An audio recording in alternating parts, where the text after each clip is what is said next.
പാറശാല ഷാരോൺ രാജ് വധക്കേസിൽ ഇന്ന് കോടതി വിധി പറയും. നെയ്യാറ്റിൻകര അഡീഷണൽ സെഷൻസ് കോടതി ജഡ്ജി എം ബഷീറാണ് വിധി പറയുക. ഒന്നാം പ്രതി ഗ്രീഷ്മയ്ക്ക് വധശിക്ഷ നൽകണമെന്ന് പ്രോസിക്യൂഷൻ ആവശ്യപ്പെട്ടിരുന്നു. പ്രതിക്ക് പരമാവധി ശിക്ഷ തന്നെ ലഭിക്കുമെന്ന പ്രതീക്ഷയിലാണ് ഷാരോണിന്റെ കുടുംബമുള്ളത്. വിവരങ്ങളുമായി ഡാൻ കുര്യൻ ചേരുന്നു. ഡാൻ, ഇന്ന് രാവിലെ ഡാൻ അവരുടെ കുടുംബത്തോട് സംസാരിച്ചിരുന്നു.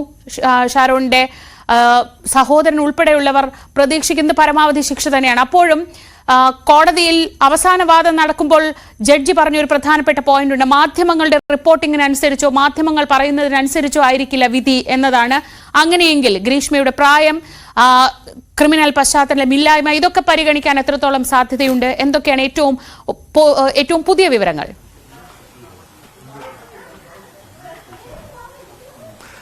ഈ പറഞ്ഞ സാഹചര്യങ്ങളെല്ലാം പരിഗണിച്ചുകൊണ്ട് തന്നെയായിരിക്കാം ഈ കേസിൽ വിധി പറയുക എന്നാണ് നമുക്ക് മനസ്സിലാക്കാൻ കഴിയുന്നത്. കാരണം ഈ കൊലപാതകത്തിലേക്ക് ഇങ്ങനെയൊരു കുറ്റകൃത്യം ആസൂത്രണം ചെയ്യാനിടയായ സാഹചര്യത്തിലേക്കൊക്കെ കൃത്യമായ വാദങ്ങൾ നടന്നിട്ടുണ്ട്. അത് മുഴുവൻ ജഡ്ജി എം ബഷീർ പരിഗണിച്ചേക്കും എന്ന് തന്നെയാണ് ലഭിക്കുന്ന വിവരങ്ങൾ. അതായത് ഈ ഒരു ബന്ധത്തിൽ നിന്ന് പിന്മാറണമെന്ന ആവശ്യം ഗ്രീഷ്മ പലതവണ മുമ്പോട്ട് വെച്ചിട്ടും അതിന് വഴങ്ങാൻ ഷാരോൺ തയ്യാറായില്ല എന്നായിരുന്നു പ്രതിഭാഗം അഭിഭാഷകൻ കഴിഞ്ഞ ദിവസം അന്തിമവാദവേളയിൽ കോടതിയിൽ ബോധിപ്പിച്ചത്. പക്ഷേ പ്രണയത്തെ കൊലപാതകത്തിലുള്ള ഒരു ടൂളായി മാറ്റുകയായിരുന്നു ഗ്രീഷ്മ എന്നായിരുന്നു പ്രോസിക്യൂഷൻ അതിനെ പ്രതിരോധിച്ചുകൊണ്ട് നടത്തിയ പരാമർശങ്ങൾ. എന്തായാലും വലിയ തരത്തിലുള്ള വാദപ്രതിവാദങ്ങളാണ് അന്തിമവാദ ദിവസം കോടതി മുറിക്കുള്ളിൽ ഉണ്ടായത്. അതുകൊണ്ട് തന്നെ വധശിക്ഷ തന്നെ നൽകണം എന്ന പ്രോസിക്യൂഷന്റെ ആവശ്യം എത്ര കണ്ട് പരിഗണനയിൽ വരും എന്നത് കാത്തിരുന്ന് തന്നെ കാണേണ്ടതുണ്ട്. പക്ഷേ അതിനുള്ള സാധ്യത ഒരുപക്ഷെ അത്രയും ഒരു തീവ്രമായ ഒരു വിധി കോടതിയുടെ ഭാഗത്തു നിന്ന് ഉണ്ടാകാനുള്ള സാധ്യത കുറവാണെന്നാണ് നിയമവൃത്തങ്ങളുമായി ബന്ധമുള്ളവർ പറയുന്നത്. അവിടെ പ്രധാനപ്പെട്ട ഒരു കാരണമായി ചൂണ്ടിക്കാണിക്കപ്പെടുന്നത് ഗ്രീഷ്മയുടെ പ്രായവും അതോടൊപ്പം മുൻപ് മറ്റ് കുറ്റകൃത്യങ്ങളിൽ ഒന്നും ഏർപ്പെട്ടതുമായി ബന്ധപ്പെട്ടുള്ള വിവരങ്ങളോ അല്ലെങ്കിൽ ഗ്രീഷ്മയുടെ പേരിൽ മറ്റ് കേസുകളോ ഒന്നും നിലവിലില്ല. പഠിക്കാൻ സമർത്ഥയായ ഒരു കുട്ടിയായിരുന്നു അവർ. ബിരുദത്തിന് 8ാം റാങ്ക് ഉണ്ടായിരുന്നു. പിന്നീടാണ് ബിരുദാനന്തര ബിരുദ പഠനത്തിന് ഈ കോളേജിലെത്തുന്നതും ആ യാത്രക്കിടയിലാണ് ഷാരൂണിനെ പരിചയപ്പെടുന്നതും. ഇതടക്കമുള്ള കാര്യങ്ങൾ വ്യക്തമാക്കുന്ന വിദ്യാഭ്യാസ യോഗ്യതകളുമായി ബന്ധപ്പെട്ട സർട്ടിഫിക്കറ്റുകൾ അടക്കം ഗ്രീഷ്മ കഴിഞ്ഞ ദിവസം ജഡ്ജിക്ക് മുമ്പാകെ ചേംബറിൽ ഹാജരാക്കിയിരുന്നു.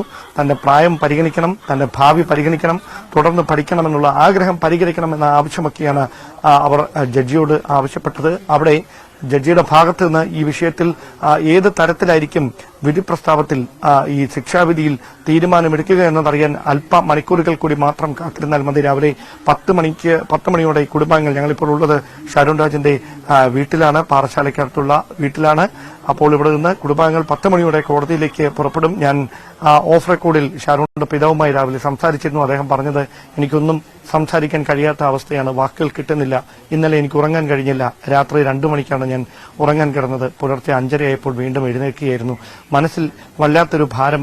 അതുകൊണ്ട് തന്നെ നിങ്ങളോട് ആരോടും സംസാരിക്കാൻ കഴിയുന്ന ഒരു മാനസിക അവസ്ഥയിലല്ല, മനസ്സ് തളരുകയാണ് എന്ന തരത്തിലുള്ള വൈകാരികമായ പ്രതികരണമാണ് അദ്ദേഹത്തിന്റെ ഭാഗത്തു നിന്നുണ്ടായത്. അതുകൊണ്ട് നമ്മൾ കൂടുതൽ അദ്ദേഹത്തിന്റെ മറ്റ് ഒരു പ്രതികരണത്തിലേക്ക് പോകുന്നത് ഈ ഒരു ഘട്ടത്തിൽ ഉചിതമാണെന്ന് തോന്നുന്നില്ല.